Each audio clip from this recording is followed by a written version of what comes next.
What's up, guys? So my birthday is approaching. It's gonna be on the 16th. It's about 2 days away from when I'm making this video right now.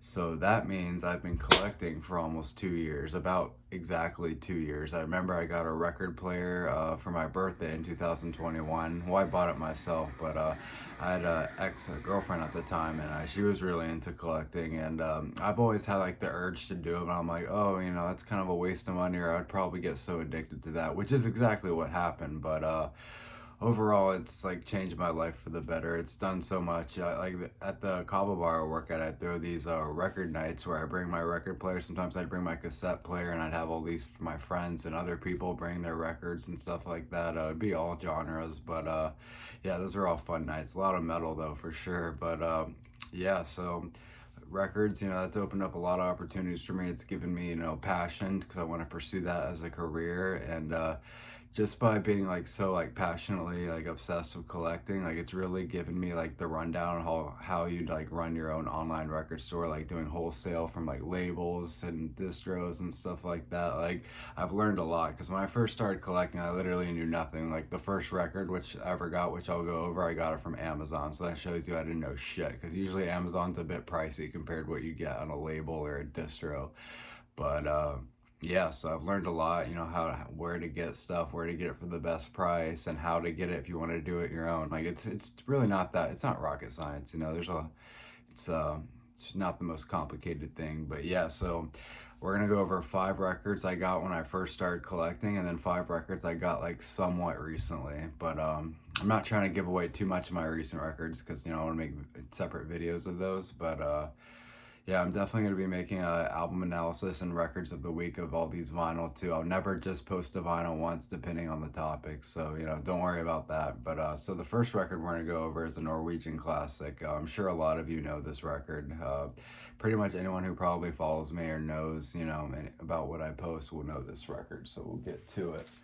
Got Darkthrone, Transylvanian Hunger. Show you guys the back. I mean, everyone's heard this album that's in a metal. It's just a black LP. For some reason, it seems really hard to find LPs from Darkthrone that are like variants. I don't know. I just never see it. But anyhow, so I got this in December of 2021, 2 months after I started collecting, and I was in the hospital for this stomach migraines that used to happen to me, excessive vomiting, nonstop nausea. It's probably the worst thing I've gone through physically, and it's kind of like giving me slight PTSD, because it's really that bad. It's the worst thing ever. But anyhow, I remember I was in the hospital for a couple days, and then I got out. I was just going through a breakup too, and I was really depressed. That was probably me at one of my lowest moments. But I get out of the hospital, I'm like, fuck this, I'm treating myself. I'm going to a record store. So, I'm in Palm Beach. I drove all the way to Fort Lauderdale, and I went to a record store called We Got the Beats, which is good when you first started collecting. So, you want the classics and extreme music and stuff like that, like, I don't know, I wasn't like too picky, I mean, Darkthrone, it's like, it's a damn classic, so,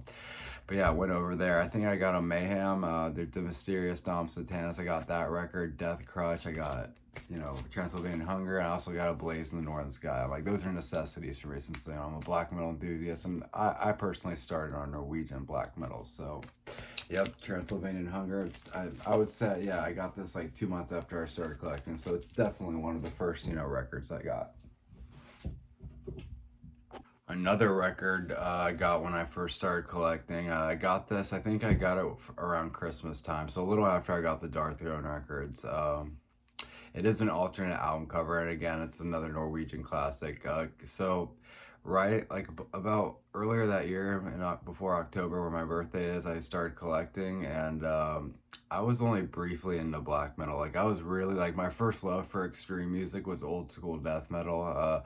That being Dying Fetus, Morbid Angel, and old Dying Fetus, more the grindcore-esque like Dying Fetus. But I got into like those two bands, and I'm from the Midwest, and I'm from Colorado. I lived there for 9 years. I moved there from Jacksonville, Florida when I was 7, and then I moved back. Well, I moved to South Florida when I was 16. So I've been here ever since. But back in the Midwest in the mid 2000s or late 2000s, metalcore, emo, deathcore, all that shit was like big, and like all my friends liked it and stuff like that. But you know, I can tolerate some deathcore. I'm not completely against it, but metalcore I could just never get into. But I had like no self-esteem growing up, like in middle school, early high school. I didn't have confidence. I was afraid to be who I was, and I would, you know, wear the Asking Alexandria shirt and shit like that, and like act like I'm into it. But really, I was listening to more like Manson, Rob Zombie, and stuff like that. But yeah, so all the core stuff was really big, and you know, and then I moved here, and then I would hear people in interviews of like other bands, like how Morbid Angel this, Deicide that, and stuff like that.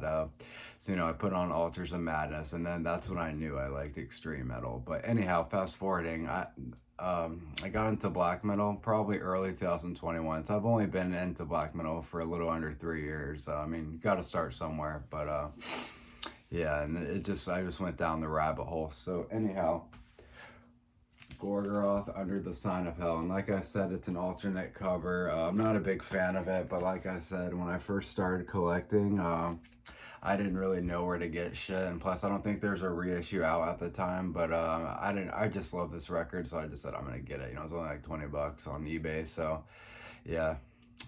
Gorgoroth, Under the Sign of Hell. I'll show you guys the inner gatefold. Try not to drop this shit. Got Pest, you got, well, it's not Pest, but some cool artwork. I've thought about getting the actual like legit artwork. I don't know if this is a bootleg or just like a cheap press, but believe it or not, this record is like super fucking loud, man. Like, it's crazy. I don't know why. Like, I have Antichrist and Pentagram, and it's on a different speed. It's on 45 instead of like 33, and this is only on 33, but for some reason this record is just so damn loud. So like, that's a plus side for sure. The next record, I've already made a video, I think, in an album analysis or albums of the week. I don't remember. I think it was an album analysis, but I made a video on this record. I've already quoted and said it's one of my favorite records ever. First time I heard it, I was blown away. So we'll get to it. It's one of the more recent or one of the first records I got. Obviously, Dissection, Storm with the Lights Bane. It's a blue LP. I'd say that's pretty fitting. Show you guys.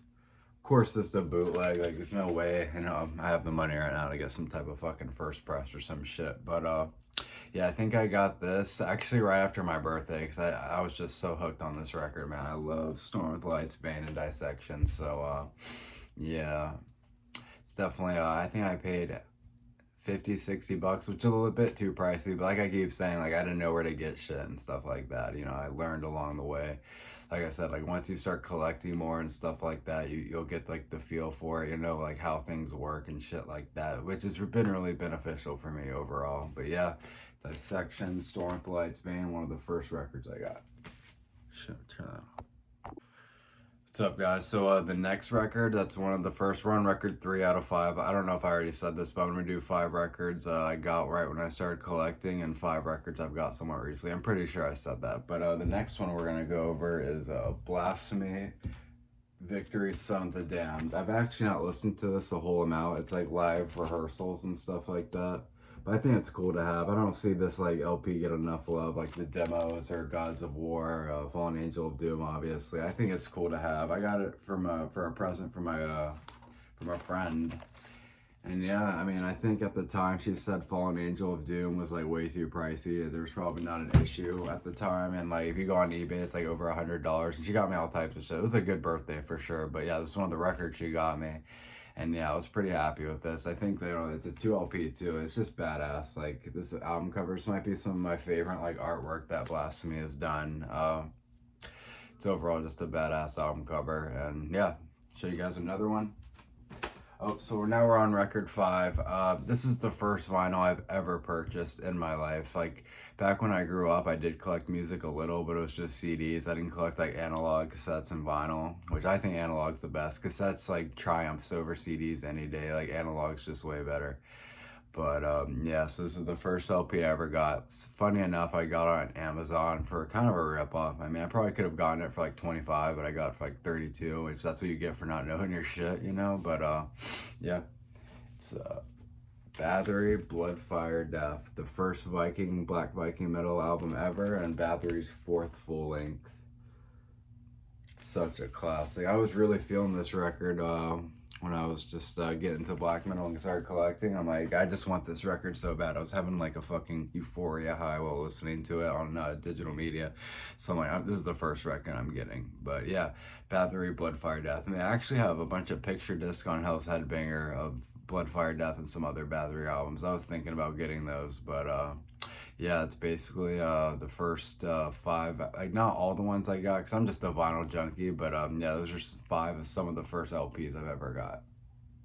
Alright guys, now we're gonna go over 5 LPs I've gotten in the past maybe like few months, so we'll get to it. First off, we got Cannibal Corpse, Gallery of Suicide, one of the first Cannibal Corpse albums I ever got into. So I've heard a lot of people express their distaste for this LP, just that being not like their best work, but I personally love it. Chambers of Blood, title track, I Will Kill You, stuff like that. I think they're killer Cannibal Corpse tracks. I believe it's the second album Corpse Grinder was on Cannibal, or when he joined Cannibal Corpse, so it was his second album. But yeah, I think it's a pretty gnarly album cover. I mean, every Cannibal Corpse album is. It's a sick variant, but I'll show you guys that when I do an analysis on it. But yeah, so like I said, I got into Corpse Grinder before Chris Barnes, which is surprising because nowadays I appreciate Chris Barnes' Cannibal Corpse the most, like Butchered at Birth, Tomb of the Mutilated, Eaten Back to Life. Those albums are just some of the best, like, you know, Cannibal Corpse, I think. I think Corpse Grinder's overall a better vocalist. I think he has more vocal range, but like Chris Barnes, he sounds like a fucking zombie. I just thought it worked perfect with the themes of Cannibal Corpse, but yeah. Gallery of Suicide. So another record I got recently. So now we're going to the black metal realm, of course, but this is Australian black metal. Drowning the Light of Celtic Blood and Satanic Pride. I wanted this for a while, but I don't know why I was being so hesitant to get it. Comes with it's 2 LPs, and side E or side C and D are like a bunch of demos and stuff like that. I think the album on A and B is way better, but like the demos are still cool, you know, it's more link time, makes it more entertaining. I got this at Hell's Headbanger. Yeah, Drowning the Light. I don't know what it is with Australian bands, but for some reason, I don't know if it's how like it works over there, but like I've noticed like bands from Australia release like all these albums at the same time. Like Drowning the Light, they released like fucking like 5 albums in 1 year. It's pretty crazy, but I don't know what it is with that, but I'll show you guys the inner gatefold. Same type of tier and aesthetic that most Drowning the Light albums have. Like, I don't think they've ever made a bad album. They have a pretty consistent discography. But yeah, I got this a few months ago, and really happy I bought it. Alright guys, so the next record I'm going to show you is a newer black metal band. I'm sure a lot of you heard of it. I think this is their only LP minus like EPs and demos. It's about French history, Napoleon and shit. And I think the band's from Canada, if I'm not mistaken. Maybe they're French, I don't know. But we'll get to it. Departure Chandelier. It's a cool album cover. It's kind of different, I would say. I mean, I've seen other album covers like that, but I think it's cool. And the aesthetic's pretty appealing. I think it's not the most common aesthetic. And then you got all the band members right here. What the gatefold's made out of, it's like, you know, I don't know what material this is called, but it's very sturdy. It makes the album cover look really nice, so I can't really complain about that. And there's what, like 8 songs, I think? Yeah, including an intro and outro. Every song is worthy. They're all mid to long tracks, like most songs like 4 to 6 minutes, which I think some black metal bands can pull off like more shorter songs instead of like, because like obviously Atmosphere is really big on black metal, so most like black metal bands make like 5 to like 10-minute songs, but this is more mid-length. I think they pull it off well, and it works well with how the music is, how the keyboards, and yeah, the keyboards are pretty great as well. So yeah, Departure Chandelier, I would check this out if you haven't. Alright, so another recent LP I got, limited to 300 copies. When I saw this, like, I'm like, I can't fucking spend money, but when I saw this, I'm like, I have to. This is just like, it's just one of the first bands to get me to extreme music, so you can probably guess who it is. Morbid Angel, That Kingdom Come picture disc. So anyone who's heard this LP knows there's 3 songs. It's That Kingdom Come, obviously, Abominations, and Blasphemy of the Holy Ghost. So funny story, well, I'm sure a lot of you know this, but on Altars of Madness you have Blasphemy, and then this is basically the same song, but the record label pushed them to change it because they didn't want it to be like too offensive, which when you think about it, like Blasphemy of the Holy Ghost, I guess that's the worst sin you could do. But like, I mean, you had bands like around the same time, like Cannibal Corpse with songs called like Necropedophilia and shit like that. So it's like doesn't really make sense to me. But yeah, so 3 tracks, and then what's cool about this record is they're both on each side. So like you don't have to like scratch up one record, you know, all on one side. I thought that was pretty cool. And surprisingly, I played on the back cover. Like, this looks so, like, 80s, and I don't know, I'm so obsessed with the back cover. I mean, obviously the album cover is good, but should give you guys a closer look. Yeah, limited to 300 copies. Pretty badass. Morbid fucking Angel. So the last record I'm gonna post of all the recent records I got recently, Swedish death metal. I've just noticed I brought a lot of death metal to this video, but you gotta give, you know, I gotta show my respects to old school death metal since it's my favorite. But yeah, definitely one of the most well-known Swedish death metal bands. You know, you had bands like Entombed, Unleash, Old Necrophobic, and then you had the classic Dismember, like an ever-flowing stream. So this is one of my favorite old school death metal covers ever. Like, I really wish this LP came with a poster.